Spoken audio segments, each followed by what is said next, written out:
कल से देख रहे हैं कि बहुत ही अच्छे यहाँ पे प्रोग्राम चल रहे हैं। और सुबह जो गीत सुना उसके बाद मुझे लगा कि शायद कुछ बोलना ही नहीं चाहिए।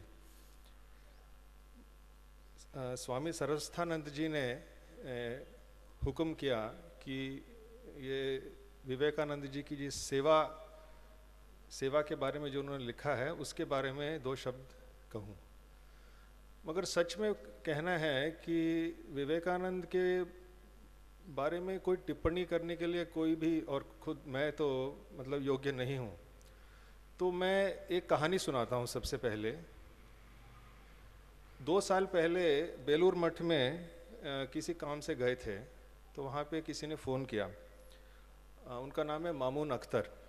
तो फ़ोन करके बोलता है कि मैं आपको मिलना चाहता हूँ, फलाने हमारे एक मित्र ने कहा है कि आपको मैं अपना काम दिखाऊं। तो बेलूर मठ बहुत अच्छी जगह है, आप शायद कुछ लोग नहीं देखें तो जाके देखिएगा। शांत वातावरण है, साधु संग भी है और खाना पीना भी अच्छा है, ठाकुर का मंदिर भी है। तो ये मामून अख्तर एक खटारा वैन लेके आया और कहता है कि चलिए। तो मैं गया उसके साथ और हावड़ा स्टेशन के पास एक स्लम या झोपड़पट्टी में लेके गया। तो थोड़ी बहुत बारिश भी हो रही थी और नालियों में गंदा पानी भी था और चारों तरफ गंदगी और मैल और भीड़ भाड़ और बहुत ही मतलब ऐसा माहौल था। तो मैं सोच रहा था यहाँ आके मैं कहाँ फंस गया। बेलूर मठ में अच्छा था मैं। और हर 10 कदम पे कोई ना कोई आके मामून भाई सलाम अलैकुम, मामून भाई सलाम अलैकुम। तो इतने प्यार से उसके साथ बात कर रहे थे। तो पहले मेरे को लगा कि ये व्यक्ति कौन है, मेरे साथ मुझे ले जा रहा है, ये कौन है।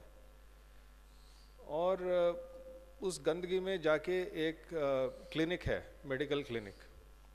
तो वहाँ अंदर गए और बिल्कुल साफ, जूते बाहर हटाइए, अंदर जाइए, बिल्कुल साफ। वहाँ 2 डॉक्टर बैठे हैं, महिलाएं और अपने बच्चों को लेकर आ रहे हैं, उनके स्वास्थ्य का पूरा प्रबंध हो रहा है, मेडिकल ट्रीटमेंट हो रहा है। ऐसे उसने 2 क्लिनिक खोल रखे हैं। उसके बाद हम गए, उनका एक स्कूल है उसी झोपड़पट्टी में, और वहाँ पे ये वाला नहीं, एक स्वामी जी का एक बहुत फेमस पोज है, ऐसे खड़े हुए हैं, उनका ये फ़ोटो भी लगा था। और उसी झोपड़पट्टी के बच्चों के लिए वो एक स्कूल चला रहे हैं। और अपने घर वो उसी झोपड़पट्टी में खुद रहते हैं मामून। और वहाँ पे हमने देखा कि वहाँ की जो महिलाएं हैं वो कुछ बुर्खा और ये सब पहन के घर से बाहर नहीं निकलती हैं। तो उनके लिए मतलब पैसे कमाने का एक वो बनाया कि एम्ब्रॉयडरी वगैरह कैसे करते हैं वो सिखाया गया। और उनको 3-4-5 हज़ार रुपये का एक लोन दिला के वो घर में बैठ के ही वो एम्ब्रॉयडरी और सिलाई का काम करके कुछ पैसे कमा सकते हैं। तो फिर मैंने मामून भाई से पूछा कि ये सब कैसे हुआ। तो मामून ने बताया कि उसके पिताजी और उसके जो परिवार थे वो उसी झोपड़पट्टी में रहते थे। और जब उसके पिताजी का देहांत हुआ तो उसके पास केवल 24,000 रुपये थे। और एक कुछ दिनों के लिए एक प्राइवेट स्कूल में गया, मगर प्राइवेट स्कूल में क्योंकि घर में पैसे नहीं थे तो स्कूल भी छूट गया। तो बाद में 10वीं और 12वीं उसने प्राइवेटली पास किया था ज़रूर। और पिताजी के देहांत होने के बाद उसने क्या किया कि बगल में एक पुस्तकालय, लाइब्रेरी में 3,500 रुपये कमाता था और शाम को आके बच्चों को ट्यूशन करता था उसी झोपड़पट्टी में।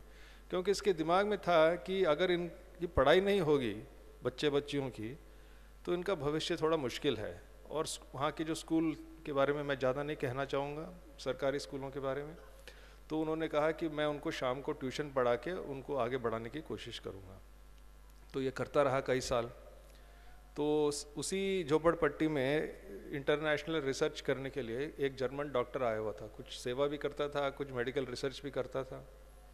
उसने कहा कि मैं वापस जा रहा हूँ जर्मनी, तो ये जो जगह है इसको आप इस्तेमाल कर लीजिए, क्योंकि आप बिल्कुल ही एक गंदी गली में बैठ के बच्चों को पढ़ा रहे हैं, तो यहाँ पे थोड़ी व्यवस्था है। तो वहाँ पे बच्चों को पढ़ाने लगा। तो काम बढ़ता गया। सुबह नौकरी पे जाता था, शाम को आके ये काम करता था। तो पैसों की कमी पड़ गई। तो लोगों ने कहा कि आप इधर उधर चिट्ठी लिखिए।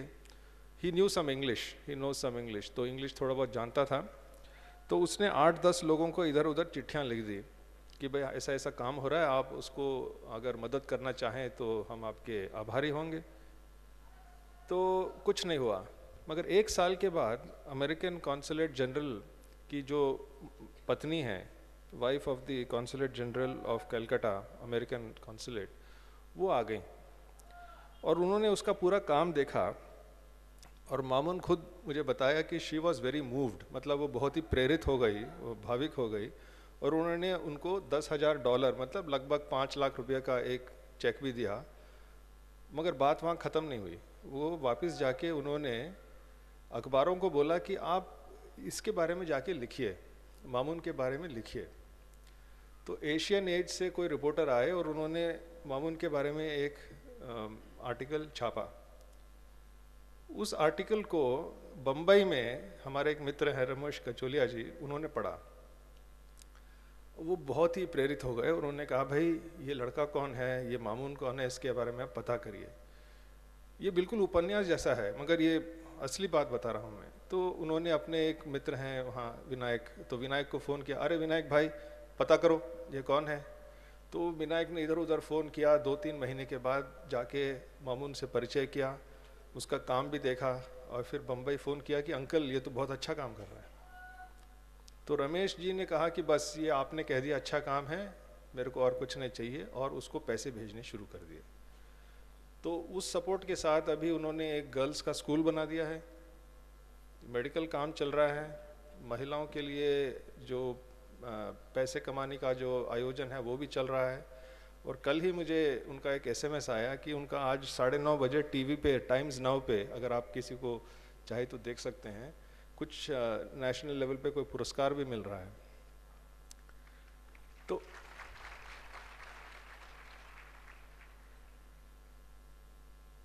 तो इसमें सीखने को क्या है, मतलब वो आपको खुद जाके देखना पड़ेगा, क्योंकि किसी व्यक्ति के बारे में सुन के हम समझ नहीं पाते हैं। तो मुझे लगा कि मामून, जैसे सेवा की बात है, तो सेवा के लिए सबसे पहले चाहिए प्रेम। तो अगर आप उससे मिलेंगे तो लगेगा आपको कि इस व्यक्ति में वाकई में ही प्रेम उभर के आ रहा है। मैं एक उदाहरण देता हूँ। उसके परिवार में 2 बच्चे हैं, उसकी बीवी और उसके 2 बच्चे हैं। जब उसका दूसरा बच्चा पिछले साल हुआ तो हॉस्पिटल में बगल वाले वो क्या कहते हैं पलंग पर और एक बच्चा भी पैदा हो रहा था, मगर उसकी माँ मर गई। तो इन्होंने कहा कि ये बच्चा हमारा बच्चा है, इसको हम गोद ले लेते हैं। हस्बैंड वाइफ दोनों ने, मतलब मालूम ही नहीं ये कौन है। तो वो अब उनके 3 बच्चे हो गए। वो कहता है अल्लाह की देन है, अल्लाह की देन। तो एक तो प्रेम की बहुत ज़रूरत है सेवा करने के लिए। ये कैसे आता है उसके बारे में थोड़ा मैं बताना चाहूँगा। दूसरी बात, निस्वार्थ, अनसेल्फिश। जितना निस्वार्थ हैं उतना अच्छे आप सेवा कर पाएंगे, इसमें कोई संदेह ही नहीं है। आप पैसों के लिए करेंगे, नाम शोहरत, टीवी पे आने के लिए, अवार्ड लेने के लिए, सब लोग वाह वाह बोलेंगे, उसके लिए आप सेवा करेंगे तो आप अच्छी सेवा नहीं कर पाएंगे। जितना आप निस्वार्थ सेवा करेंगे उतनी अच्छी सेवा होगी। और ये दोनों गुण मैंने मामून में पाए। मैं इसलिए उनकी कहानी से शुरू कर रहा हूँ क्योंकि कल हमने देखा कि स्वामी जी के बारे में बहुत बातें हुई, मगर स्वामी जी को हम सीमित नहीं कर सकते। वो बंगाल के नहीं हैं, वो भारतवर्ष के भी नहीं हैं, वो पूरे विश्व के हैं।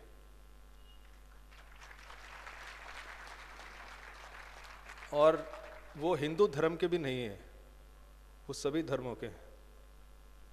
इसमें कोई आप सोचिए, क्योंकि अगर हम स्वामी जी को, और ये रामकृष्ण मिशन के भी नहीं है, क्योंकि उन्होंने इतने लोगों को देश भर में प्रेरित किया है जिनको रामकृष्ण मिशन के बारे में कुछ नहीं मालूम। तो ऐसे एक महान व्यक्ति हैं जो ना हिंदू धर्म के हैं, ना भारतवर्ष के हैं, ना रामकृष्ण मिशन के हैं, वो युगों में कभी कभी 500-600 साल के बाद, 1000 साल के बाद ऐसे व्यक्ति पैदा होते हैं।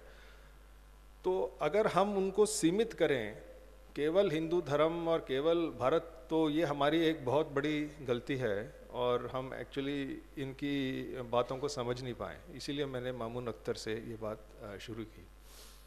मैं एक दूसरी कहानी सुनाऊंगा। हमारे एक मित्र हैं बम्बई में, रमेश कचोलिया जी। अगर उनको पता चला कि मैं उनका नाम बता रहा हूँ तो वो मुझे खूब डांटेंगे। तो रमेश जी हर साल एक छोटे से घर में रहते हैं बम्बई में। 2 बेडरूम हैं, छोटे से हैं, और 75 साल के अपनी पत्नी के साथ रहते हैं। और हर साल 3 और 3.5 करोड़ रुपया का दान अपने पैसे खुद देते हैं। और उनके एक मित्र हैं निमेश जी, वो भी इसी टाइप का योगदान करते हैं। और उनके दिमाग में कभी ख्याल नहीं आया अगर एक साल मैं दान नहीं दूं तो 3.5 करोड़ का मैं एक अच्छा सा फ्लैट खरीद के मैं आनंद से रह सकता हूँ। नहीं, वो सिंपल लाइफ ही लीड करते हैं। तो रमेश जी की खूबियत यह है कि वो ढूंढ ढूंढ कर पैसा बांटते हैं। तो उन्होंने कभी कभी मुझे फ़ोन करते हैं, अरे भाई तुम वहाँ हिमालय में घूमते रहते हो, वहाँ पे दूर दूर इलाकों में लोग बहुत मेहनत करके सेवा कर रहे हैं, कोई ऐसी संस्था बताओ, कोई ऐसा कोई व्यक्ति बताओ जिसको हम कुछ मदद कर सकते हैं। अगर मैं नहीं बताऊंगा तो 3-4 बार फ़ोन कर देंगे कि अरे भाई तुमने बताया नहीं। तो फिर हम कहते हैं कि भाई फलाना आदमी अच्छा काम कर रहा है, तो फ़ौरन ऑनलाइन उनको डोनेशन भेज देते हैं। ऐसा व्यक्ति मैंने कभी नहीं देखा है। अभी मैं इधर आने के पहले फिर से स्वामी जी के कुछ किताब पढ़ रहा था। तो जूनागढ़ में एक यहीं हमारे गुजरात में एक झंडू भट्ट करके एक बहुत महान व्यक्ति रहते थे। तो स्वामी अखंडानंद भी उनके साथ रहे थे, उसके बाद स्वामी विवेकानंद भी वहाँ पे जाके रहे। तो झंडू भट्ट भी इसी टाइप का था कि जो भी आए उसकी सेवा करो फ्री में। ऐसे कि जो सड़क पे पड़ा हुआ जो लेपर है उसको भी घर पे लेके आके उसकी सेवा करता था। तो विवेकानंद जी ने कहा कि मैं दुनिया भर में घुमा हूँ, मगर इस टाइप का जो झंडू भट्ट जैसे जो दानी और विशाल हृदय का व्यक्ति मैंने आज तक कभी नहीं देखा है। तो मैंने सोचा कि उस ज़माने में ऐसे लोग रहते होंगे, आजकल नहीं है, मगर मुझे लगता है कि आजकल भी ऐसे लोग हैं और मैंने खुद उनको मिला हूँ। तो ये जो केयरिंग फ्रेंड्स का ग्रुप है वो हर साल लगभग 40-50 संस्थाओं को देश भर में मदद करते हैं और अपने पैसों के साथ करते हैं और दूसरों से भी मांगते हैं। और पिछले साल बेलूर मठ से भी एक स्वामी जी आए थे, उनकी एक शिविर होती है वहाँ पे इनके साथ जुड़ने के लिए। तो एक तो और ये दूसरे जो व्यक्ति हैं रमेश कचोलिया जी, वो ऐसा नहीं कि वो रामकृष्णा मिशन के हैं या किसी यहाँ के स्वामी जी से दीक्षा ली है, मगर विवेकानंद से जरूर प्रेरित हैं, वो तो मानने वाली बात है। और अंत में एक मैं तीसरी कहानी बताऊंगा। हमारे एक मित्र हैं अभय करके, वैसे उनकी मातृभाषा भोजपुरी है, वो बिहार के रहने वाले हैं, मगर उनकी जो शिक्षा वगैरह वो हैदराबाद में हुई थी, विजयवाड़ा में हुई थी। उसके बाद 4-5 साल वो किसी कंपनी में काम किया। उसके फादर बहुत बड़े ऊंचे दर्जे में मैनेजिंग डायरेक्टर भी किसी कंपनी के रह चुके, और ये खुद भी बहुत ब्रिलियंट है, मगर उसने सोचा कि मैं सेवा करना चाहता हूँ, मुझे समाज की सेवा करनी है। तो शादी नहीं की। अब इधर उधर भटकते हुए उसको पता चला कि नॉर्दर्न कर्नाटक में रायचूर में एक देवदासी करके एक परंपरा है, बहुत मतलब अच्छी परंपरा नहीं है, जहाँ पे दलित महिलाओं को वो भगवान के साथ शादी करा देते हैं और वो बेचारी मतलब उसका इस्तेमाल होता है, लोगों गलत चीज़ें होती हैं वहाँ पे। तो किसी ने जाके कहा कि तू वहाँ जाके उनके साथ काम करना शुरू कर। तो अभय गया, उसको तो वो तो मातृभाषा तो भोजपुरी और हिंदी, तेलुगु भी थोड़ी बहुत अच्छी तरह जानता था, मगर कन्नड़ा बिल्कुल नहीं जाता था। तो वहाँ जाके उसने काम शुरू किया। तो काम क्या है, अभी कुछ 20-30 हज़ार महिलाएं हैं जो इस काम से बाहर आ गई हैं, उनके लिए दूसरी काम की व्यवस्था हो गई है। और उनके जो बच्चे होते हैं, वो बच्चों का बाप कौन है मालूम नहीं, तो बच्चों को भी गवर्नमेंट स्कॉलरशिप के थ्रू उनको स्कूलों में दाखिल कराना, इतना बड़ा काम बहुत मुश्किल है, क्योंकि मैंने देखा है कि जो महिलाओं की जो समस्याएं हैं वो पुरुष ज़्यादातर समझते नहीं हैं,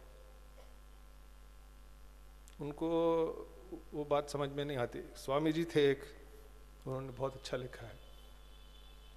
तो अभय को कहता है कि हमारे देश की जो माताएं हैं, हमारी जो बहनें हैं, उनकी ये हालत हो रही है, वो इतना उससे दुखी है। तो दूसरों का दर्द समझना, तो सेवा करना है, तो दूसरों का दर्द नहीं समझेंगे तो आप सेवा नहीं कर पाएंगे।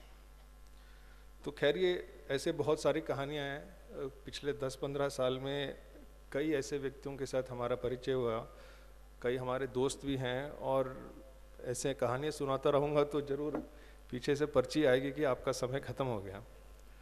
तो मैं 2-3 बातें आपके सामने रखना चाहता हूँ।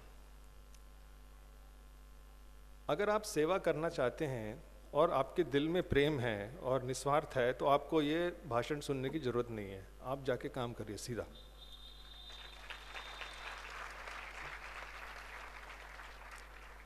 नहीं तो अपने आप को काबिल बनाना होता है। कल स्वामी सर्वलोकेश्वरानंद क्या जो मुंबई से आए थे, उन्होंने भी बहुत अच्छी बात कही कि सेवा करना जो है उतना आसान नहीं है, अपने आप को काबिल बनाना होगा सेवा करने के लिए। यहाँ पे गुजरात में एक बहुत महान सोशल वर्कर लीडर थे, मनी भाई देसाई, जिन्होंने बाइफ करके एक संस्था शुरू की है। तो उनके देहांत के पहले एक इंटरव्यू बीबीसी में था, आप देखिए वो बहुत अच्छा है। तो उसमें वो एक बात कहते हैं कि सेवा करने के लिए केवल दिल से करना काफ़ी नहीं है, कमिटमेंट वो काफ़ी नहीं है, अपने आप को काबिल भी बनाना होगा। तो काबिल बनाने के लिए क्या, आप सब छात्र हैं तो आपको तन मन धन से पढ़ाई करनी चाहिए। जो भी आपकी जो एक विशेष आपकी जो गुण है या टैलेंट है उसको पूरा डेवलप करिए आप, चाहे वो पढ़ाई में हो, संगीत में हो, ड्रामा में हो, डिबेट में हो, स्पोर्ट्स में हो, सेवा में हो, किसी भी चीज़ में आपको अपने अभी आपका सबसे पहले जो कर्तव्य है कि खुद को इतना बुलंद करो, मतलब खुद को डेवलप करो। सेवा बाद में करेंगे, थोड़ी बहुत कर सकते हैं, मगर अपने आप को कुछ काबिल बनाओ तो फिर आप सेवा करने लायक होंगे। ये बहुत ज़रूरी है। और इसमें भारतवर्ष में 2-3 चीज़ें मैं आपको कहता हूँ, क्योंकि मैंने कई NGOs में और सेवा संस्थाओं में काम किया है। जो डिसिप्लिन है बहुत ज़रूरी है। डिसिप्लिन के बिना आप बिल्कुल ही कुछ नहीं कर पाएंगे। आप सेवा के नाम पे आप अपना लाइफ को व्यर्थ करेंगे। तो समय से उठना, समय से काम करना, समय से ये करना, ये डिसिप्लिन बहुत ज़रूरी चीज़ है। और जितना आप अपने, और डिसिप्लिन से ही आपका चरित्र या कैरेक्टर बनता है। तो डिसिप्लिन डिसिप्लिन डिसिप्लिन, और भारतवर्ष में अगर एक कमी है वो है डिसिप्लिन की। और दूसरी बात है, इसीलिए मुझे बहुत खुशी हुई जब मैंने ये संगीत सुना कि सब लोग मिल के काम करना। आप स्वामी जी की किताबें पढ़ेंगे, अमेरिका में जाके उन्होंने कहा, कई चीज़ें कहीं, मगर एक बात आपके सामने रखना चाहता हूँ, पावर ऑफ ऑर्गेनाइजिंग। मतलब लोग मिल के ऑर्गेनाइज होके काम करना। हम क्या हैं कि हम आपस में मिल के काम नहीं कर पाते हैं, इसीलिए हम कहते हैं कि 1000 साल तक हमने गुलामी जो। तो अगर आप अपने आप को जिस अभी आप विद्यार्थी हैं, पढ़ाई कर रहे हैं, डिसिप्लिन के साथ मिलजुल के काम करने का अगर आप एक वो सीख लें तो ये बहुत बड़ी बात होगी। इसके बारे में एक बात कहना चाहता हूँ कि स्वामी जी जब इंग्लैंड गए तो उनके दिमाग में एक सवाल था कि एक छोटी सी एक देश है हजारों मील दूर, एक द्वीप इंग्लैंड करके, उन्होंने इतने बड़े महान भारतवर्ष पे कब्जा कैसे कर लिया। तो वो ये समझना चाहते थे। तो उन्होंने कहा कि वहाँ जाके उन्होंने पाया ओबीडियंस, मतलब John Doe can obey without being servile. मतलब जो वहाँ के जो आम आदमी, आम व्यक्ति है इंग्लैंड में, वो सीनियर्स को आदर करके उनकी बात मान सकता है, मगर अपना आत्मसम्मान को कायम रखते हुए। तो हमको जब संगठन में साथ में काम करना है तो कोई ना कोई सीनियर होगा, उसकी बात माननी पड़ेगी। मगर ये नहीं है कि भाई उसकी बात मानेंगे तो हमारा व्यक्तित्व को ख़त्म करें या ये करें वो करें, तो उसको कायम रखते हुए हमें ये करना है। तो ये एक बहुत बड़ी बात है। और मैं अंत में एक दो बातें और कहना चाहता हूँ, क्योंकि स्वामी जी ने बारंबार कहा है, यहाँ पे भी लगे होंगे, कि जो हमारे देश में जो गरीब लोग हैं उनके ऊपर कितना अत्याचार हो रहा है, और जो उनके बारे में कभी नहीं सोचता है वो एक गद्दार है। तो उन्होंने कहा कि एक सूत्र है जो मुझे समझ में आया, मैन मेकिंग रिलीजन। मैन मतलब उसमें महिला भी जुड़ी हुई है, मैं ऐसा नहीं कहना चाहता हूँ, कि हमको ऐसे सेवा करना चाहिए कि जो जिसकी भी हम सेवा करने का प्रयास कर रहे हैं वो अपने पाँव पे खड़े होकर खुद एक व्यक्ति बने। मैन मेकिंग रिलीजन या वुमन मेकिंग रिलीजन। और उन्होंने कहा कि give the masses back their lost individuality, मतलब जो उनका जो खोया हुआ व्यक्तित्व है उनको वो वापस दो। क्योंकि अभी भी हम गांव में काम करते हैं, लोग सोचते हैं कि हम लाचार हैं, हम क्या कर सकते हैं। जो लोग अपने आप को लाचार समझते हैं, सबसे पहले उनके व्यक्तित्व को हमें जागृत करना है कि भाई नहीं, तुम भी कुछ हो, तुम भी कुछ कर सकते हो। और दूसरों को जागृत करने के लिए खुद भी कुछ बनना, इसीलिए काबिल होना पड़ेगा। इसीलिए खुद अपने, जो खुद थोड़ा बहुत पढ़ा लिखा है, जागृत है, चरित्र बना चुका, वो ही दूसरों की सेवा कर सकता है। इसीलिए शुरू में कहा था कि अपने आप को कुछ बनाओ। क्योंकि ये सेवा जो है इसके बारे में बहुत सोचना पड़ेगा। अगर हम केवल दान पुण्य करते रहेंगे तो दान पुण्य करके आप तो स्वर्ग चले जाएंगे, मगर उसका क्या होगा?